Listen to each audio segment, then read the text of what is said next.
Hello, ಎಲ್ಲರಿಗೂ ಸ್ವಾಗತ ನನ್ನ ಯೂಟ್ಯೂಬ್ ಚಾನಲ್ಗೆ. ಎಲ್ಲರೂ ಹೇಗಿದ್ದೀರಾ? ಆರಾಮಾಗಿದ್ದೀರಿ ಅಲ್ವಾ?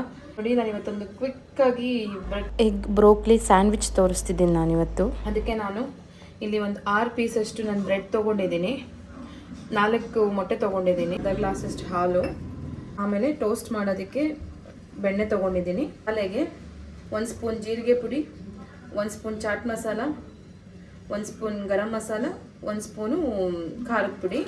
ಒಂದು ಈರುಳ್ಳಿ ಮೀಡಿಯಮ್ ಸೈಜ್ ಈರುಳ್ಳಿನ ಸಣ್ಣದಾಗಿ ಕಟ್ ಮಾಡಿ ಇಟ್ಕೊಂಡಿದ್ದೀನಿ. ಒಂದು ಮೀಡಿಯಮ್ ಸೈಜ್ ಟೊಮೆಟೊನ ಸಣ್ಣದಾಗಿ ಕಟ್ ಮಾಡಿ ಇಟ್ಕೊಂಡಿದ್ದೀನಿ. ಬನ್ನಿ ಈಗ ಹೇಗೆ ಮಾಡೋದು ಅಂತ ಸ್ಟಾರ್ಟ್ ಮಾಡೋಣ. ಬ್ರೋಕ್ಲಿನೂ ನಾನು ಸ್ಟೀಮ್ ಮಾಡ್ತಾ ಇದ್ದೀನಿ.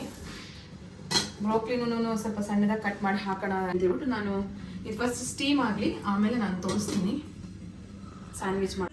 ನೋಡಿ, ನಾನೊಂದು ಮಿಕ್ಸಿಂಗ್ ಬೌಲ್ ತೊಗೊಂಡಿದ್ದೀನಿ. ಮಿಕ್ಸಿಂಗ್ ಬೌಲ್ಗೆ ಮೊಟ್ಟೆನ ಹೊಡ್ಕೊಳ್ಳೋಣ.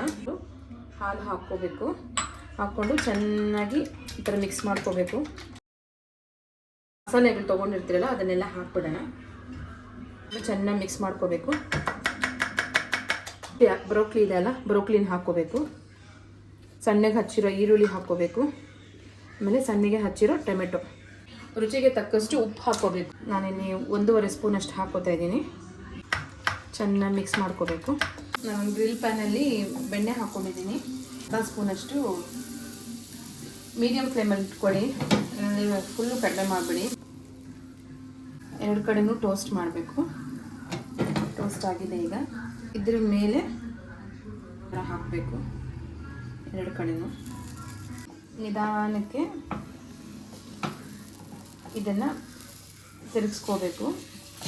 ಇದನ್ನು ಮಾಡ್ಕೋಬೋದು. ನಾನು ಒಂಥರ ಡಿಸೈನ್ ಇರುತ್ತಲ್ವ, ಇದು ಗ್ರಿಲ್ ಪ್ಯಾನು, ಹಂಗಾಗಿ ನಾನು ಇದ್ರ ಮೇಲೆ ಹಾಕ್ಕೊಂಡಿದ್ದೀನಿ. ನೀವು ಬೇಕಾದರೆ ಹೆಂಚ್ ಮೇಲೆ ಪ್ಯಾನ್ಸಲ್ಲಿ ಬೇಕಾದ್ರೂ ಮಾಡ್ಕೋಬೋದು. ಇದನ್ನು ನೋಡಿ, ಇದಾಗಿದೆ. ಈ ಟೋಸ್ಟ್ನ ನೀವು ಮಾಡ್ಕೊಂಡು ತಿಂದು ನನಗೆ ಕಮೆಂಟ್ ಬಾಕ್ಸಲ್ಲಿ ಹೇಳಿ ಯಾವ ಥರ ಇತ್ತು ಅಂತ ಹೇಳ್ಬಿಟ್ಟು. ಆದಷ್ಟು ನನ್ನ ಚಾನಲ್ನ ಸಬ್ಸ್ಕ್ರೈಬ್ ಮಾಡ್ಕೊಳ್ಳಿ, ಲೈಕ್ ಮಾಡಿ, ಶೇರ್ ಮಾಡಿ, ಕಮೆಂಟ್ ಮಾಡಿ. ಥ್ಯಾಂಕ್ ಯು, ಧನ್ಯವಾದಗಳು. ಚಟ್ನಿ ಪುಡಿ ಬೇಕಾದರೂ ಹಾಕ್ಕೊಂಡು ತಿನ್ಬೋದು, ತುಂಬ ಚೆನ್ನಾಗಿರುತ್ತೆ. ಕಡಲೆಬೀಜ ಚಟ್ನಿ ಪುಡಿ ಇದ್ದರೆ ತುಂಬ ಟೇಸ್ಟಿಯಾಗಿರುತ್ತೆ.